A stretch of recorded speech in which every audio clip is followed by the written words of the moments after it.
that's nice. No, that's nice.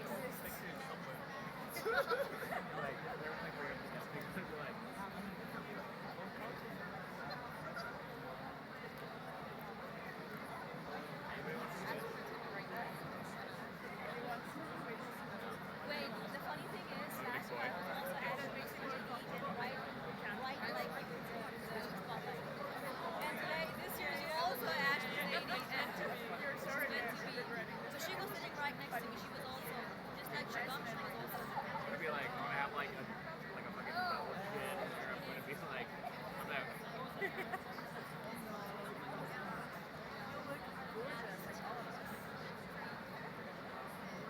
It's like on my phone all the time. I was thinking that we had to take our back. It's like a Like, paper. yeah, we do. Yeah. Now I can like watch my pictures to make sure I don't look good. Oh, are you also like Yeah, that? you know, it has happened that people have left here. They were like, it's spotlight. No. Get some eating. No, but I was at for But there were people in spotlight that No, I wasn't on spotlight, but I did like.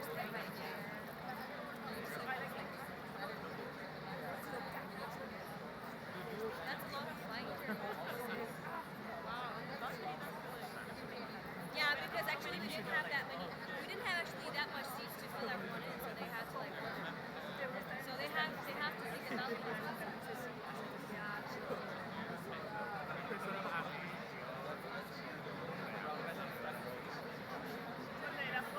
Como en la secundaria, pero me encanta comer.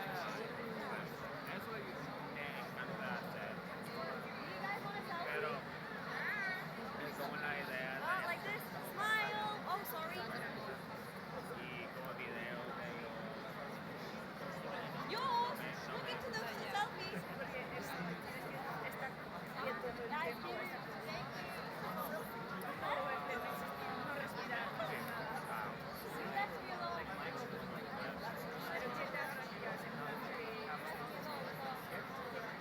Not bad, no.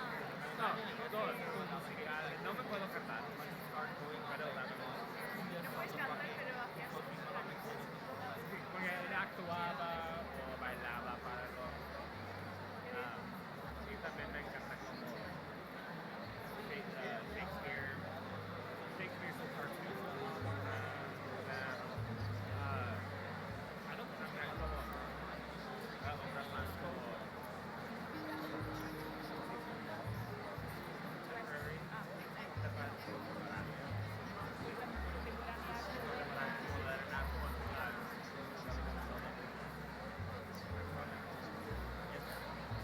Como dos personas en un jury para decidir si una persona lo van a ir a matar porque él se mató a su padre.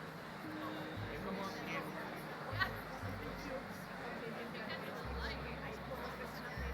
Por personajes está en como tiempo real y en un cuarto.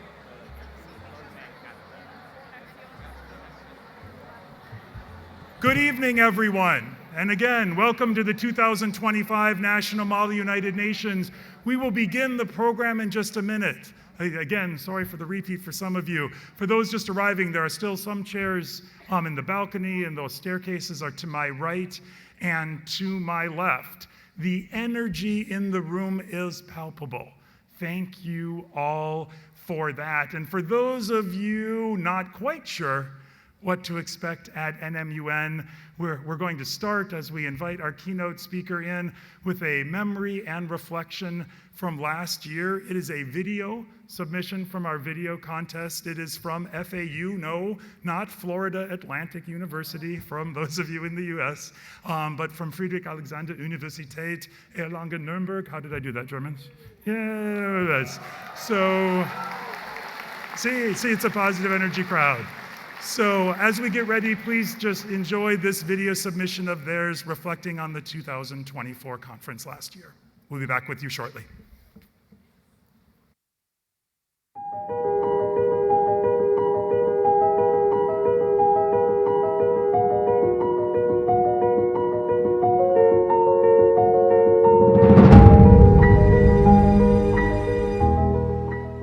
Diplomacy.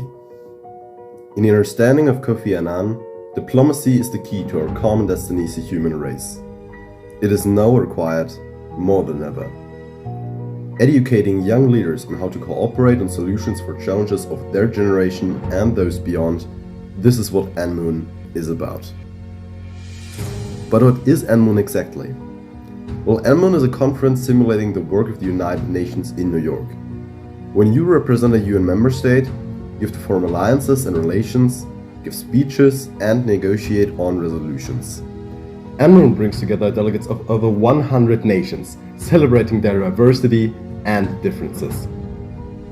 At the FAU, our FAMUN preparation program is part of our NMUN journey. Next to improving our writing and public speaking skills, attending seminars and preparation conferences, we were given a chance to work with the most capable, diverse, and welcoming people we've ever met towards a common goal. Our fellow delegates and tutors became our greatest supporter, our best friends, and our family.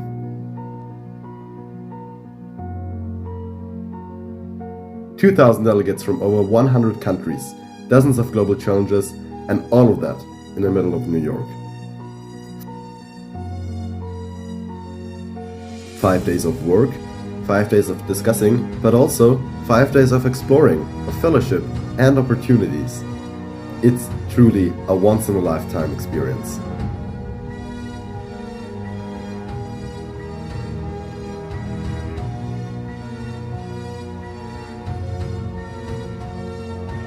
What it really it is for students is an experience that no one at the university, no professor, no seminar, no lecture could ever give them, because they really experience themselves how it is to work with each other, to work on texts, and actually not just do it because then the professor will give them a grade, but rather because they hope to achieve something together.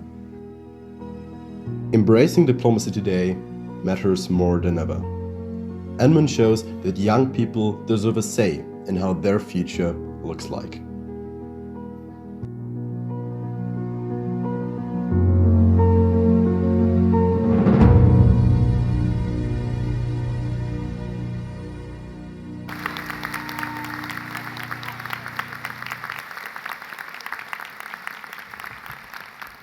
Good evening again. My name is Michael Eaton, and I have the pleasure of serving as Executive Director of National Model United Nations.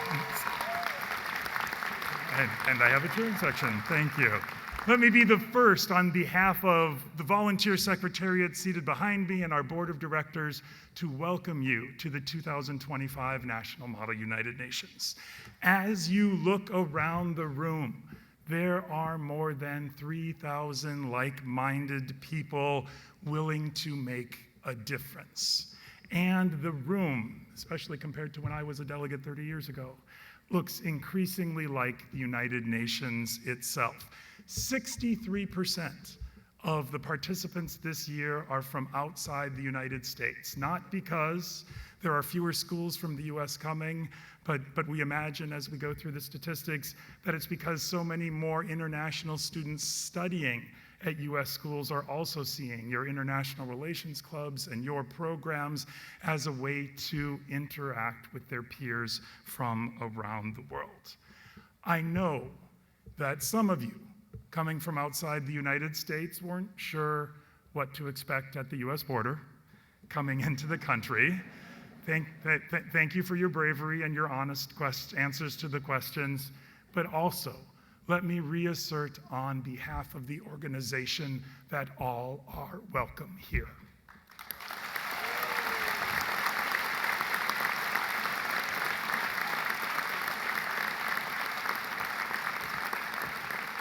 Thank you. I had the opportunity over the past couple of days to meet with some of the professors as people were arriving, and the sentiment amongst many of them, probably best articulated by Andres Mülich, was that in the current situation, fora like these for youth leadership are more important than ever. Thank you for being here. The video that we just saw, and thank you for that presentation, was accurate. The impacts that they talked about were real. You will see development in your public speaking skills, in your negotiation ability. But I would suggest to you that it is equally important in the informal sessions to meet with your peers from all over the world and find that there are differences, but there are also similarities. And I will add a little pressure, if I may, to my American peers that are in the audience. I am a patriot. I believe that America is a great country, but I believe its greatness comes from the kindness and generosity of its people.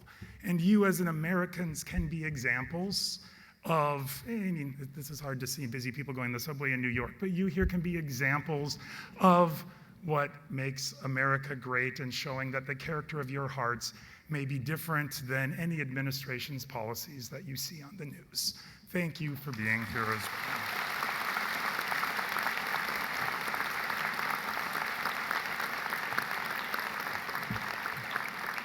well. My purpose here is 3 points. One, to say welcome, I did that. Second is to ask you to join me in a moment of silence in just a minute. Some of this is practical. It helps us not have 16 moments of silence in each of the 16 committees afterwards, but I think more importantly, it also taps into the positive energy in this room.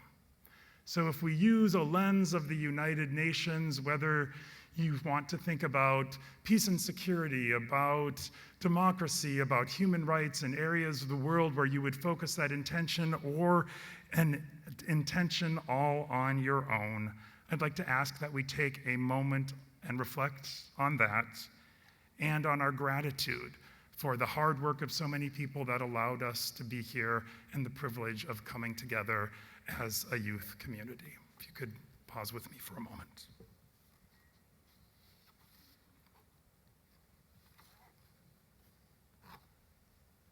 Thank you.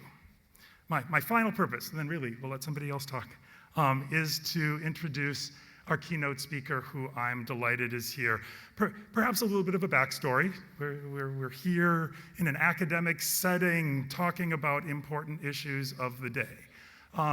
After October 7th, 2023, and the subsequent crisis in Gaza, we had a conference in Washington, D.C. not long afterwards, where the emotions of everyone was so raw. We had members of our volunteer staff, we had members of our board that had personal family members on both sides of the conflict, that we asked people to please discuss this important issue, but do it back on campus with a support network that we couldn't provide here. As academics, that wasn't, and I stand by the decision, it wasn't a wholly satisfactory feeling, because we want people to discuss current issues. And in the back of my head, I've always wondered how, as a nonpartisan organization, we can talk about that situation. And then last summer, I had the opportunity to hear our keynote speaker and said, oh, that's how you do it, with courage, integrity, intelligence, and I was delighted not only to invite her, but that she accepted and came up from DC today to speak to all of you. I should read this. The full bio is on our website, but as the executive director of UNRWA USA, Mara Cronenfeld leads the strategic vision, operations, and fundraising efforts of the nonprofit organization that supports the humanitarian and human development work of UNRWA, the United Nations Relief and Works Agency for Palestine refugees in the Middle East. With over 20 years of experience in international development, Mara is a Fulbright scholar and an expert in designing, implementing, and leading public-private partnerships, supporting youth development programming in the Middle East and North Africa region. Her core competencies include program design and development, organizational capacity strengthening, and multi-sectoral partnership cultivation and collaboration.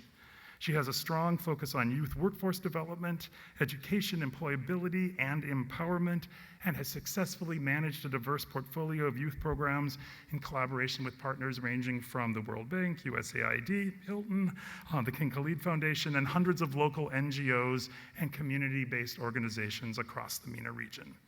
She is passionate about advancing the rights and dignity of and opportunities for Palestinian refugees and promoting a peaceful and prosperous future for the MENA region.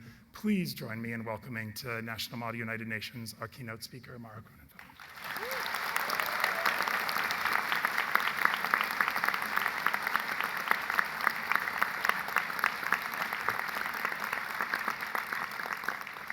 Thank you, Michael. Oh, wow, that was wonderful. Thank you so much. And I am truly amazed to see all of you here today. This is a beautiful group of people.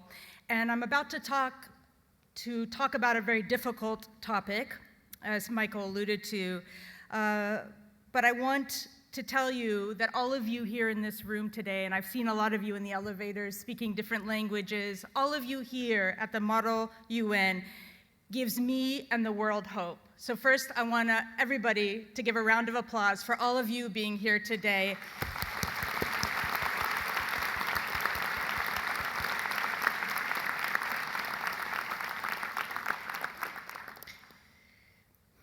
It has now been 35 days since humanitarian aid into Gaza has been blocked.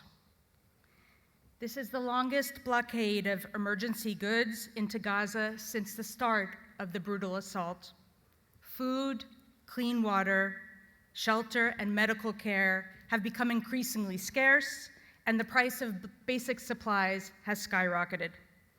As of today, literally today, stockpiles are nearly wiped out, bakeries have shut down, hospitals are running out of medicine, and the fuel needed for generators to keep machinery going. This inhumane and deadly blockage of humanitarian aid has been devastating to Gaza, to Palestinians in Gaza, on top of 17 months of brutal siege. All of you here today, I'm sure, understand the critical need for life-saving humanitarian support in Gaza. In fact, Palestinians in Gaza need unhindered access to a level of humanitarian assistance unprecedented in modern history. And at the very same time, humanitarian aid is under attack like no other time in history. I am Mara Grunenfeld, Executive Director of UNRWA USA, an independent US-based nonprofit providing critical humanitarian assistance to Palestine refugees. And this provision of critical life-saving humanitarian provisions is the mission of UNRWA, the UN agency, for the last 75 years, and that of UNRWA USA since we were founded in 2006. You might have also heard about UNRWA, yes, in the news, because Israel has made numerous unfounded accusations against the agency as part of a coordinated propaganda campaign. One accusation is that 19 members of UNRWA's 30,000 employees may or may not have taken part in the heinous events of October 7th in Israel. In the case of 9 of these employees, which is 0.03% of the entire workforce of UNRWA, where Israel had presented evidence that, if authenticated and corroborated, could indicate that these said staff were guilty, UNRWA fired the individuals. UNRWA's Commissioner General, Philippe Lazzarini, has stated emphatically that the engagement of UNRWA employees in such activities would in fact be an appalling betrayal of Palestine refugees and of the United Nations. I have had the privilege of working at UNRWA USA alongside a small group of amazing colleagues, including Americans. There are 6 Palestinian Americans, along with 3 who have family in Gaza. And I happen to come to this work from a very specific background. My grandfather escaped Nazi Germany in 1934, and he fled to the United States. His sister and her family were all killed in the Holocaust. My grandfather arrived in this country and he said, "Never again. Never again shall a group of people be brutalized for who they are, where they were born, or what faith they happen to hold dear. I do the work I do today because of the legacy of my grandfather and his message that not just one religion or group needs to be protected, but all.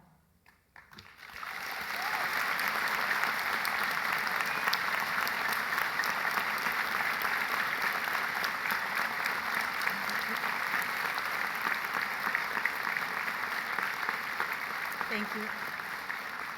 I also happened to marry a wonderful Moroccan gentleman. Any Moroccans in the house? 1, 2, 3 Moroccans. Marhaba, labes. Our kids are half Muslim and half Jewish. And I want to tell everyone here today, and I want to tell everyone in our government, in fact, their Muslim blood is no different, no better than their Jewish blood. And their Jewish blood is no different, no better than their Muslim blood.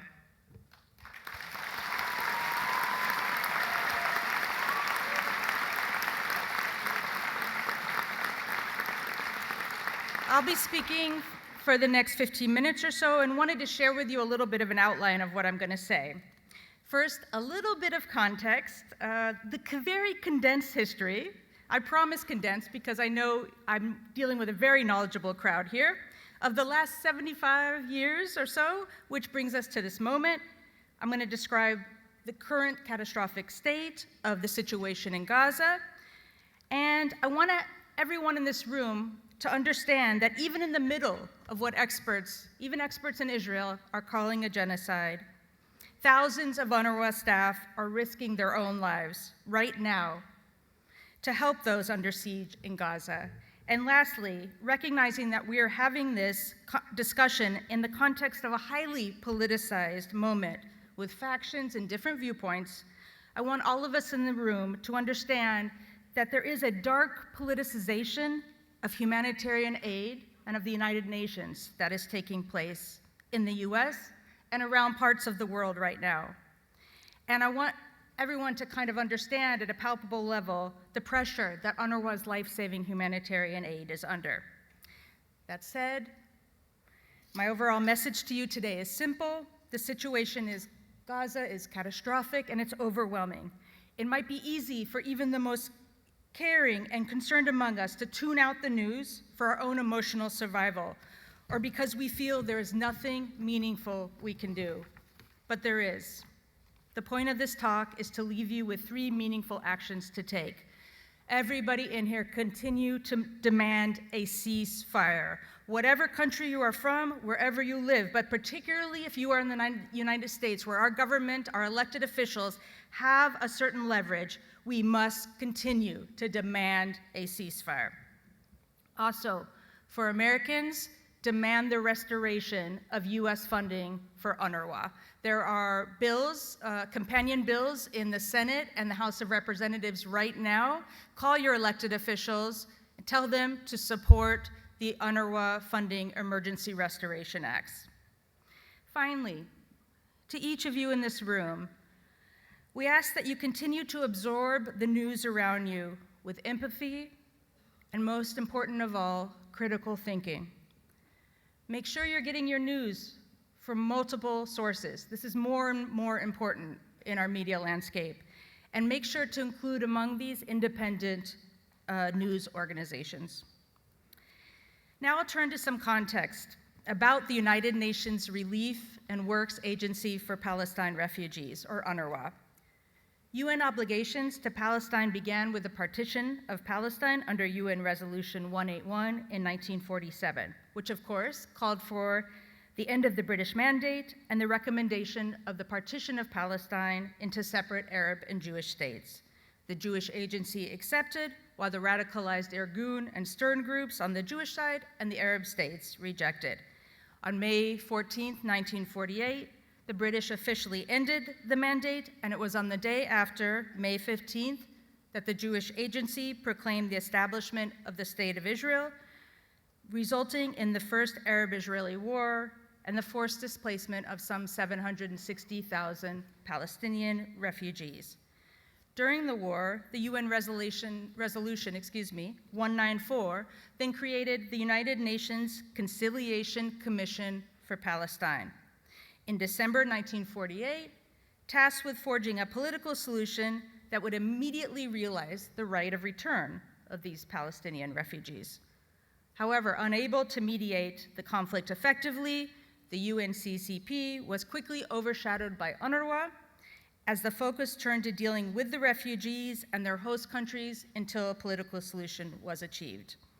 UNRWA then, as all of you know, was established by United Nations General Assembly Resolution 302 on December 8, 1949, with a humanitarian and development mandate to provide assistance and protection to Palestine refugees pending a just and lasting solution to their plight. In practice, over the last 76 years, this has meant serving the essential food, health, housing, education, and protection needs of Palestinian refugees, a population that has grown from that 760,000 to some 5.6 million registered Palestinian refugees within UNRWA's 5 field sites of operation, which include Jordan, Lebanon, Syria, the West Bank, including East Jerusalem, and of course, Gaza. All of us have seen the news. We know the unbearable horror that millions of civilians in Gaza are facing as we speak. I don't need to tell this room that Gaza is decimated. Over 2/3 of all buildings are destroyed. Almost 90% of all schools have been destroyed. All 11 universities have been blown up. Hospitals, places of worship, cemeteries have been targeted and destroyed, all violations of international law. And we have reached the gruesome benchmark of over 50,000 killed. And of course, The Lancet in their second report said that they're estimating actually 60,000 in the first 6 months of 2024 alone. So the actual death toll is likely much, much higher, unfortunately. I don't need to tell you that Gaza's healthcare system is struggling to cope with tens of thousands of casualties, a severe drop in medical supplies, a lack of equipment, blood units, including, and personnel. The entire health system in Gaza has been under attack since the war began. Doctors recount never-ending incidents of patients they could have saved if medical supplies had been available. Many bodies remain under the rubble of destroyed structures, and doctors have reported many injured people have died in front of their eyes because they didn't have the tools or the medicine to treat them. I don't have to tell you that children and women are bearing the brunt of this brutal war. There were some 50,000 pregnant women in Gaza when this conflict began. Imagine them going for months without shelter, without showers, waiting in lines of 500 to use the restroom, giving birth in absolutely unsanitary conditions. I don't need to tell this room. More than 2 million people are trapped in a living hell, which has become, over the last couple of weeks, a cage. 64% of Gaza's territory falls under either displacement orders or no-go zones that the Israeli authorities require no Gazans be located within them. Not only is water not allowed in, but more than 125 water wells are inaccessible for operation, maintenance, repairs, or rehabilitation.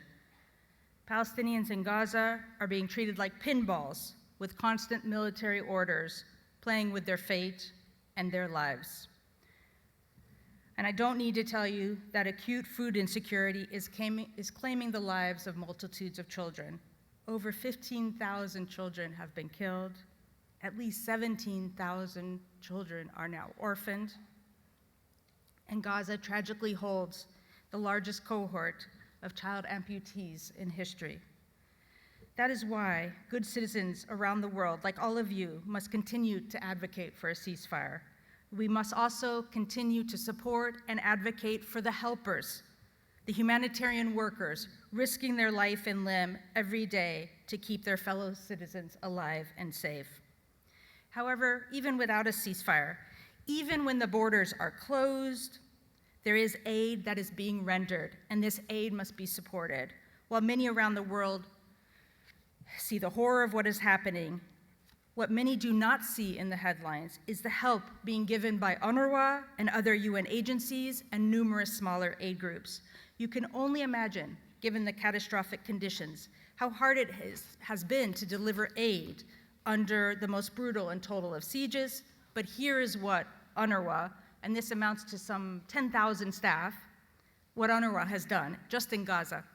UNRWA is putting food in the hands of desperate families. During the period of the ceasefire and up until the border was closed, UNRWA was able to bring in 2,100 trucks, along with thousands of other trucks that were brought in by other UN agencies and other humanitarian agencies.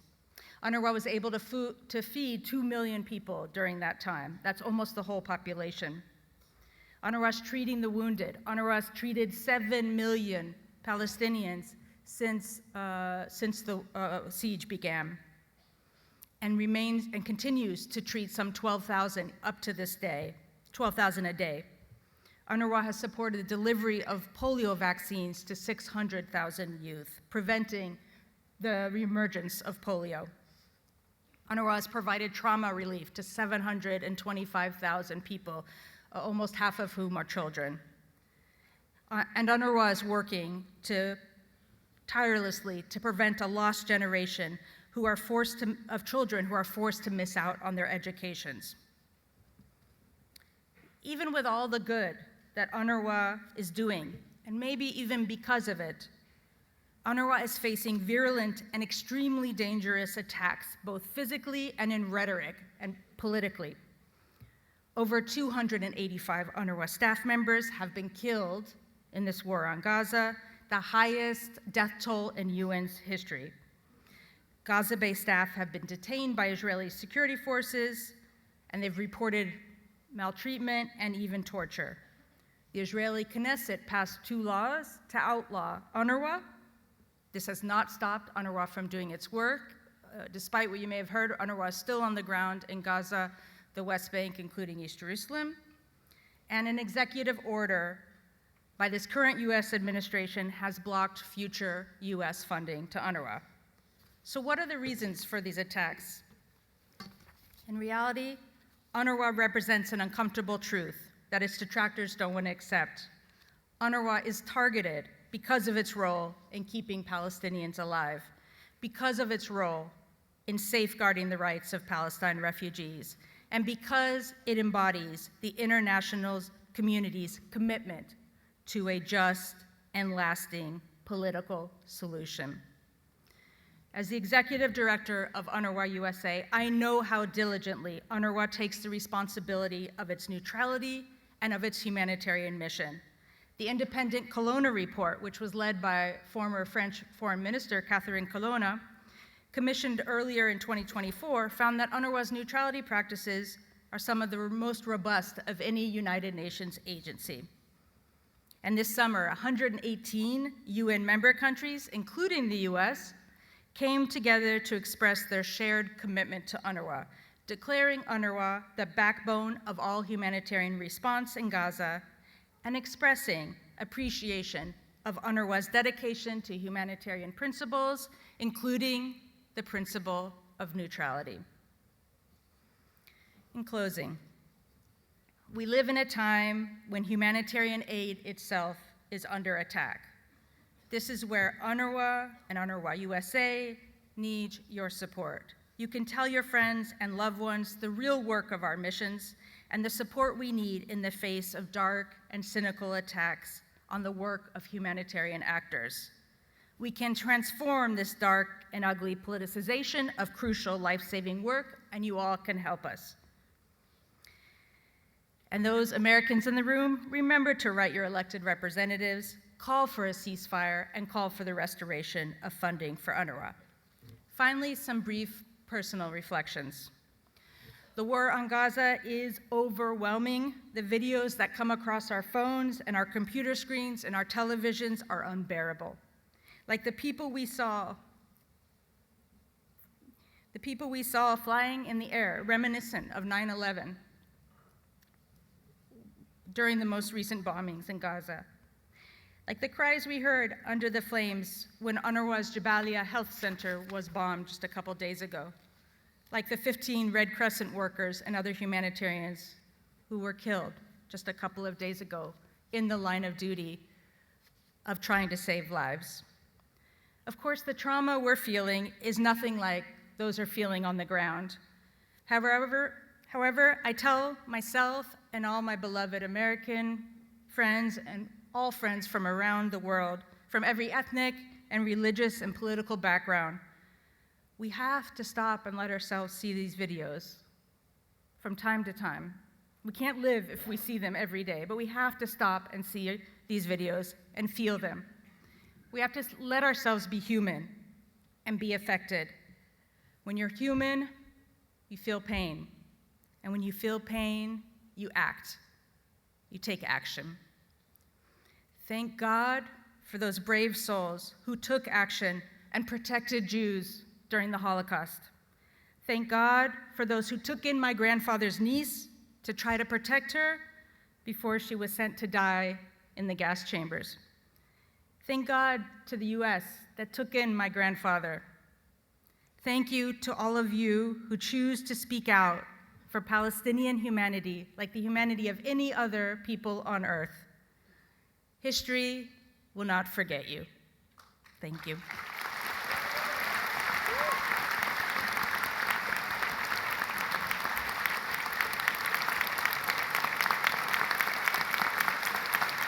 I want to take a selfie.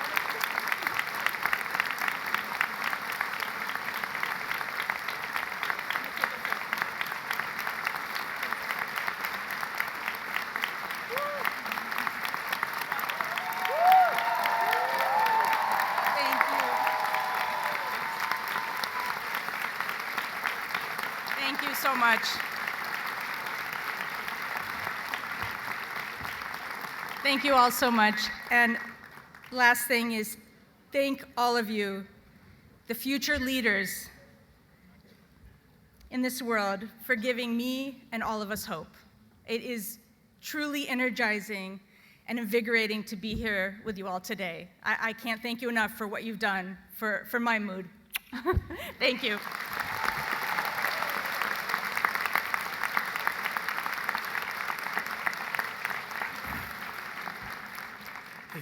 Unfortunately, 3,000 people does not allow for a question and answer component.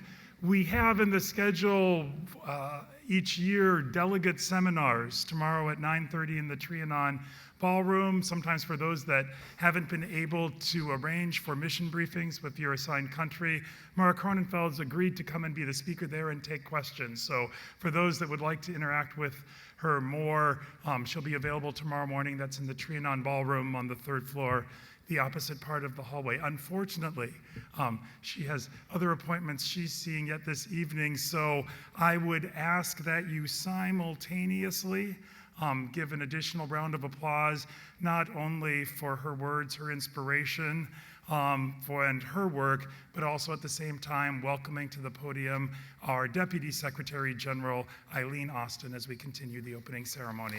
Thank you.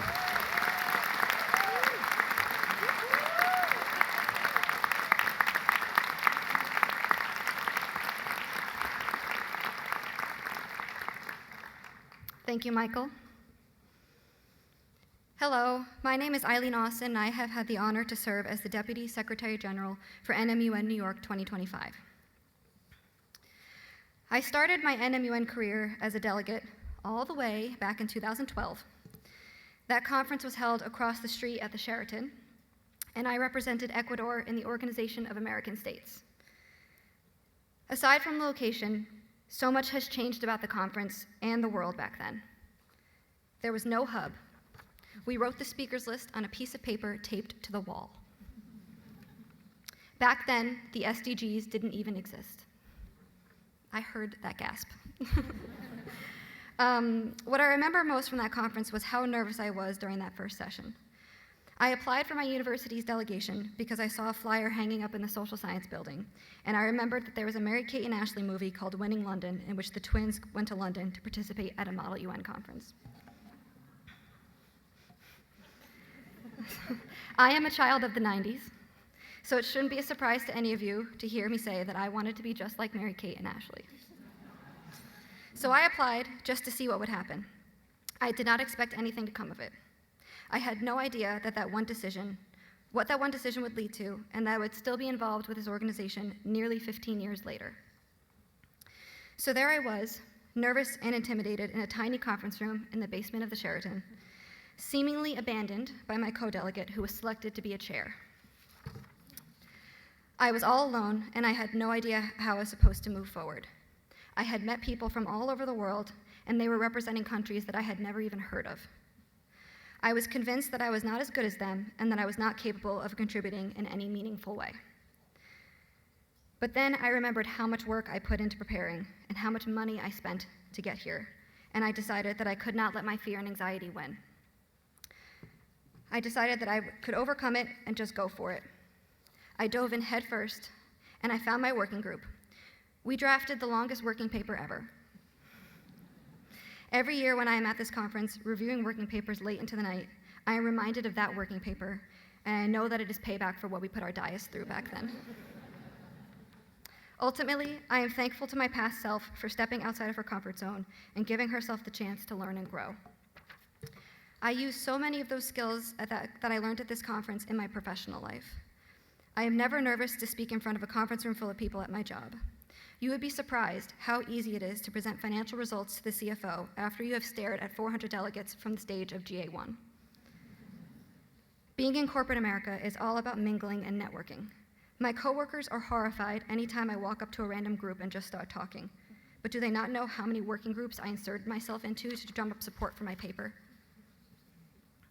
In my real life, I work as a cash flow analyst for one of the world's largest consumer packaged goods companies.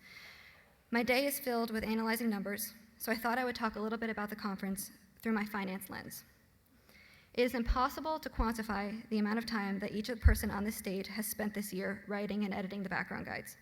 In total, the background guides contain over 177,000 words across 664 pages with over 4,300 footnotes. So, can we please take a moment to recognize this hard work of all these people behind me with a round of applause?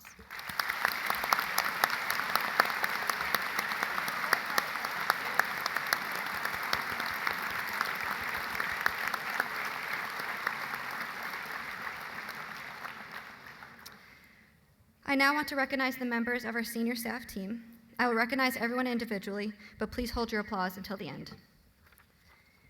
The Undersecretaries General for Conference Management, Joshua Anderson. Point of order, I said hold your applause. Paula Chavez and Aaliyah Edwards. The Undersecretary General for Peace and Security and Human Rights, Vikram Sakia. The Undersecretary General for Agencies, Programs, and Funds, Anthony Bassi. The Undersecretary General for the Economic and Social Council, Gamaliel Perez. And the Undersecretary General for the General Assembly, Eric Lowe.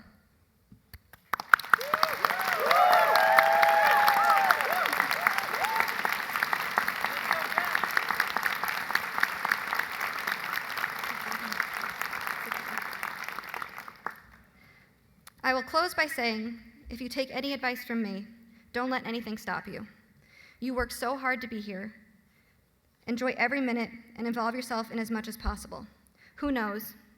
Years from now, you could be standing up here giving this speech. I certainly never expected to be here. And if you won't do it for yourself, then do it for Mary Kate and Ashley. Thank you.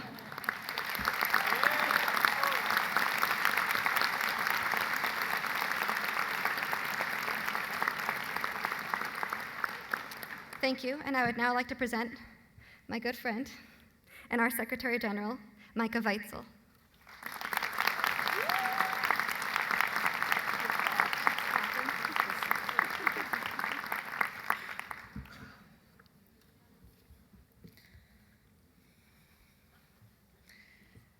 Honorable delegates, faculty advisors, NMUN Secretariat, esteemed guests and friends. It is my great honor to welcome you to the 2025 National Model United Nations Conference here in New York.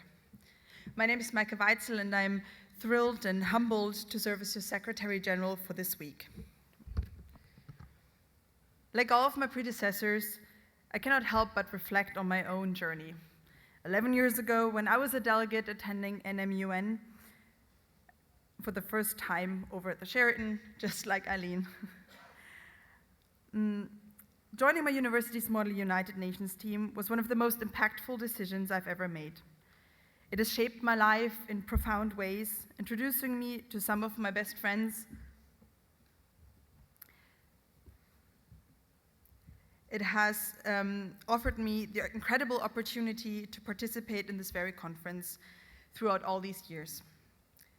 This experience remains one of the highlights of my life, and I'm sure you will have similar life-changing moments throughout this week. This year's theme, Rise to Shine, resonates deeply with me, especially as I look around this room and see all of you ready to tackle the pressing challenges facing our world. It's easy to feel overwhelmed by the news, by the magnitude of crises unfolding every day. At times it's frightening. But then I remember why we're here. Each of you has the power, the drive, and the determination to craft solutions that can change the world. This week, I encourage you to embrace this opportunity with all the passion and purpose you have. Together, you can rise to meet the challenges and shine in ways that will echo far beyond this conference. I come from a humble background, having grown up on a small farm in the beautiful German state of Hessen.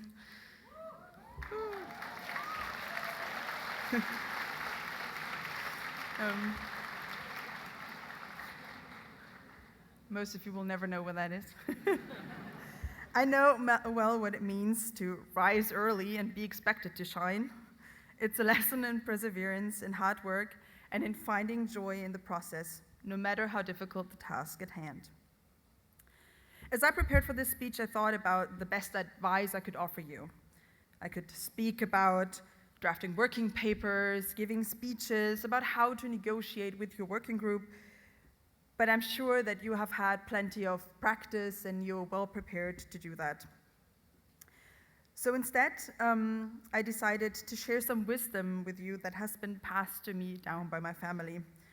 Simple, yet profound lessons that have shaped my outlook on life. Firstly, my grandfather Siegfried used to say, "Wir müssen immer weiter denken, wie Fetzer hübt."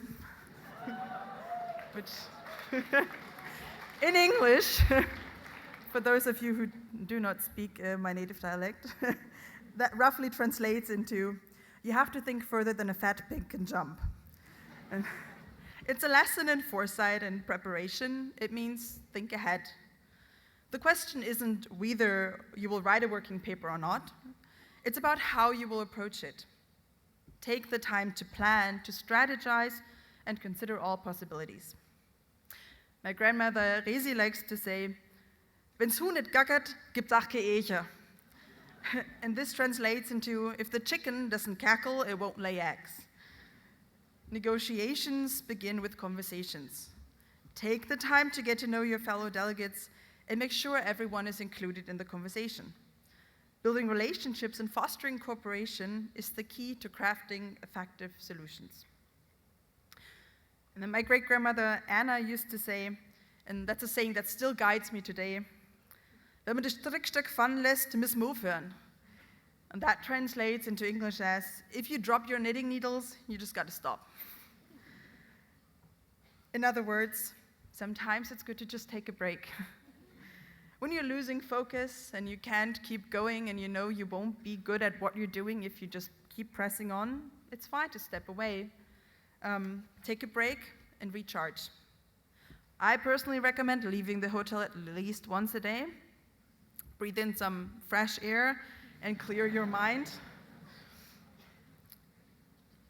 And finally, I want to share a memory from my childhood that I hold very dear. My father would sometimes take me out to the fields in our oldest tractor, a robust machine that was built in the 1950s. It doesn't have a hood. And he'd like to drive really fast. And then he would always tell me, "Keep your nose in the wind." As a child, I didn't like that. Getting dirt in your face and bugs in your eyes, that was not my idea of fun. But today, I consider this to be the best life advice that I've ever been given.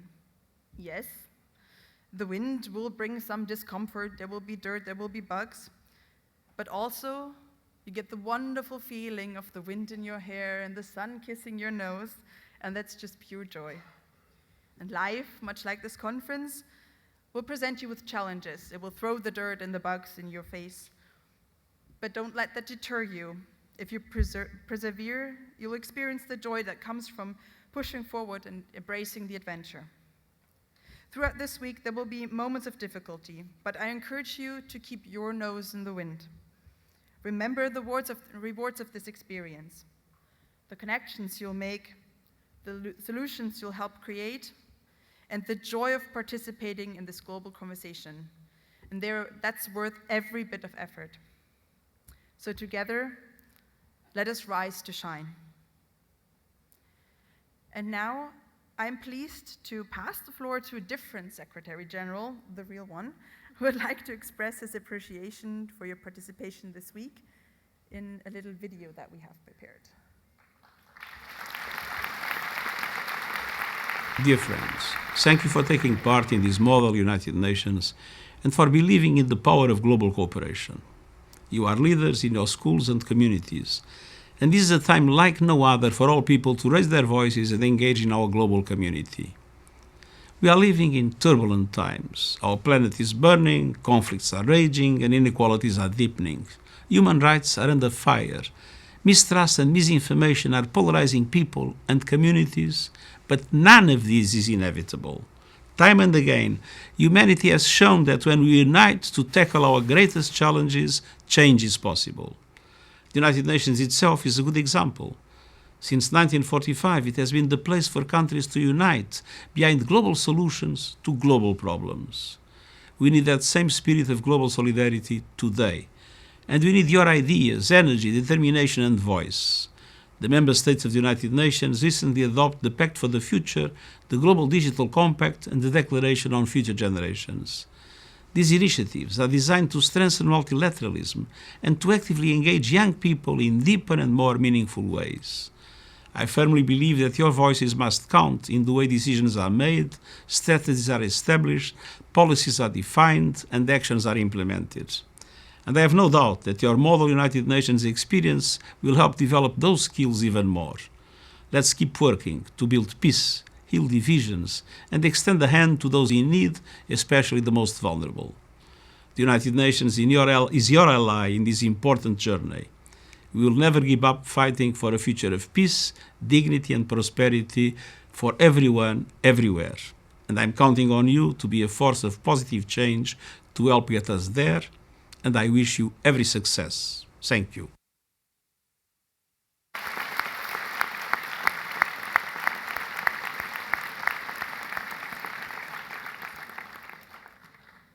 Thank you, Mr. Secretary General.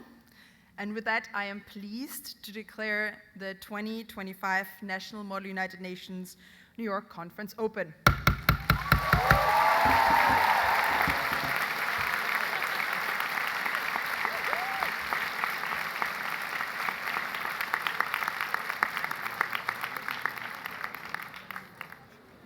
Congratulations. Don't leave yet, please. 2, maybe 3 announcements before you go, but even more importantly, if you would like your committees to start on time, the people behind me need to get to those rooms first. So if you will stay seated for a moment, we will invite the Secretariat to go and get ready to host you in the committee rooms. Thank you, everyone.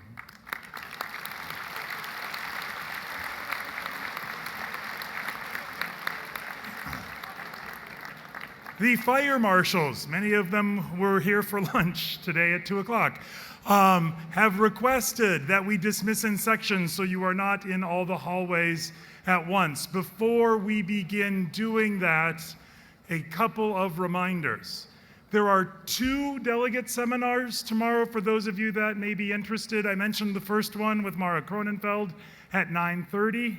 At 11:45 a.m. in the same room, the Trianon Ballroom on the 3rd floor. Any fans of Bridgerton? Evidently something was filmed there. I haven't seen the show. The United Nations Human Resource Department is coming and talking about positions and availability at the UN, recognizing that you may be good future UN civil servants. So for those who may be interested, tomorrow morning, 9:30 a.m., Mara Kronenfeld, 11:45 a.m., UN Human Resources will be in the Trianon Ballroom. And then just the same request that has been reiterated, that we act as diplomats, please, this week. I think the last of our secretariat is making their way. Everyone that is in a green chair, if you would like to, as space opens up, make your way to the exits and start heading in towards committee, and the rest of you will please stay here. While the lucky green chair people are leaving, to keep you entertained, we have a short additional highlight video from last year's conference. So watch a video while you're waiting for your turn to leave the room.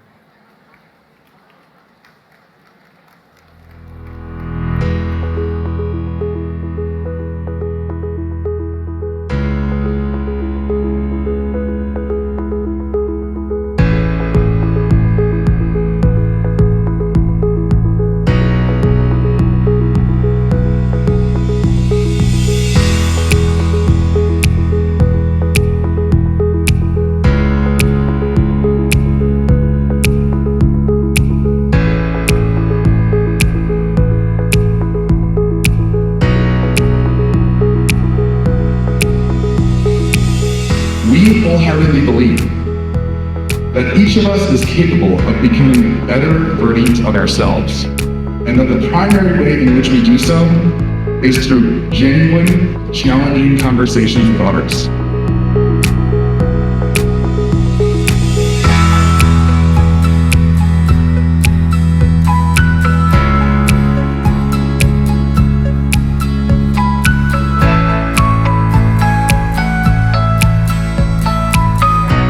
Challenge yourselves to think boldly, act courageously, and embrace the power of collective action.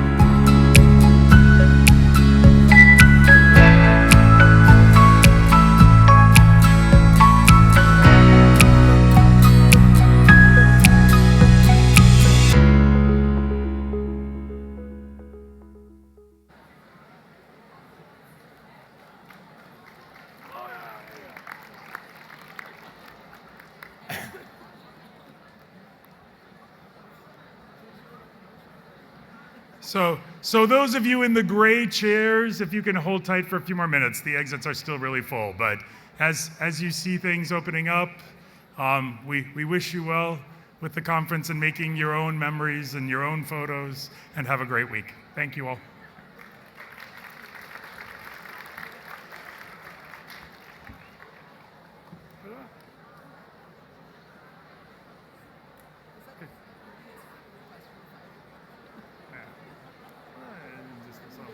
They were here. Oh no, but they had red lighting. It was like they're crazy fire. Very mafioso.